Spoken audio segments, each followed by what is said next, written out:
Genesis chapter 7. The Lord then said to Noah, "Go into the ark, you and your whole family, because I have found you righteous in this generation.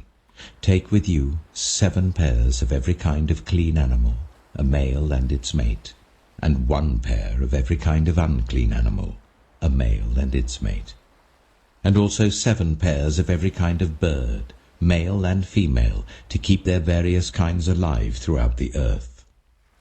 7 days from now I will send rain on the earth for 40 days and 40 nights, and I will wipe from the face of the earth every living creature I have made."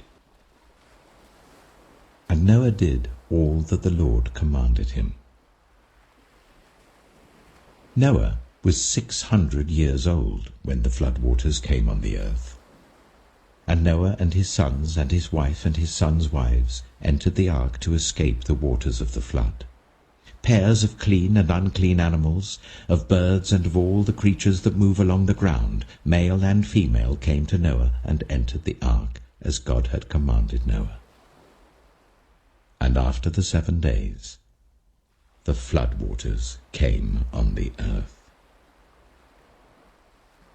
In the 600th year of Noah's life, on the 17th day of the 2nd month, on that day, all the springs of the great deep burst forth, and the floodgates of the heavens were opened, and rain fell on the earth 40 days and 40 nights. On that very day, Noah and his sons, Shem, Ham, and Japheth, together with his wife and the wives of his 3 sons, entered the ark. They had with them every wild animal according to its kind, all livestock according to their kinds, every creature that moves along the ground according to its kind, and every bird according to its kind, everything with wings. Pairs of all creatures that have the breath of life in them came to Noah and entered the ark. The animals going in were male and female of every living thing, as God had commanded Noah. Then the Lord shut him in. For 40 days the flood kept coming on the earth. And as the waters increased, they lifted the ark high above the earth. The waters rose and increased greatly on the earth, and the ark floated on the surface of the water. They rose greatly on the earth, and all the high mountains under the entire heavens were covered. The waters rose and covered the mountains to a depth of more than 15 cubits. Every living thing that moved on land perished. Birds, livestock, wild animals, all the creatures that swarm over the earth, and all mankind. Everything on dry land that had the breath of life in its nostrils died. Every living thing on the face of the earth was wiped out, people and animals and the creatures that move along the ground, and the birds were wiped from the earth. Only Noah was left, and those with him in the ark. The waters flooded the earth for 150 days. Matthew chapter 7. Do not judge, or you too will be judged. For in the same way as you judge others, you will be judged, and with the measure you use, it will be measured to you. Why do you look at the speck of sawdust in your brother's eye and pay no attention to the plank in your own eye? How can you say to your brother, "Let me take the speck out of your eye," when all the time there is a plank in your own eye? You hypocrite!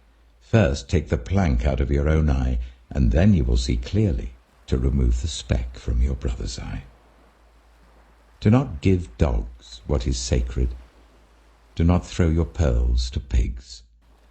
If you do, they may trample them under their feet and turn and tear you to pieces. Ask, and it will be given to you. Seek, and you will find. Knock, and the door will be opened to you. For everyone who asks receives, the one who seeks finds, and to the one who knocks, the door will be opened. Which of you, if your son asks for bread, will give him a stone? Or if he asks for a fish, will give him a snake? If you then, though you are evil, know how to give good gifts to your children, how much more will your Father in heaven give good gifts to those who ask him?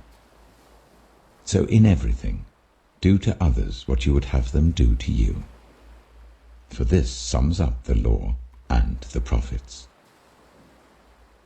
Enter through the narrow gate, for wide is the gate and broad is the road that leads to destruction, and many enter through it. But small is the gate and narrow the road that leads to life, and only a few find it. Watch out for false prophets. They come to you in sheep's clothing, but inwardly they are ferocious wolves. By their fruit you will recognize them. Do people pick grapes from thorn bushes or figs from thistles? Likewise every good tree bears good fruit, but a bad tree bears bad fruit. A good tree cannot bear bad fruit, and a bad tree cannot bear good fruit. Every tree that does not bear good fruit is cut down and thrown into the fire. Thus, by their fruit, you will recognize them. Not everyone who says to me, Lord, Lord, will enter the kingdom of heaven, but only the one who does the will of my Father who is in heaven. Many will say to me on that day, Lord, Lord, did we not prophesy in your name, and in your name drive out demons, and in your name perform many miracles? Then I will tell them plainly, I never knew you. Away from me, you evildoers. Therefore, everyone who hears these words of mine and puts them into practice is like a wise man who built his house on the rock. The rain came down, the streams rose, and the winds blew and beat against that house, yet it did not fall, because it had its foundation on the rock. But everyone who hears these words of mine and does not put them into practice is like a foolish man who built his house on sand. The rain came down, the streams rose, and the wind blew and beat against that house, and it fell with a great crash.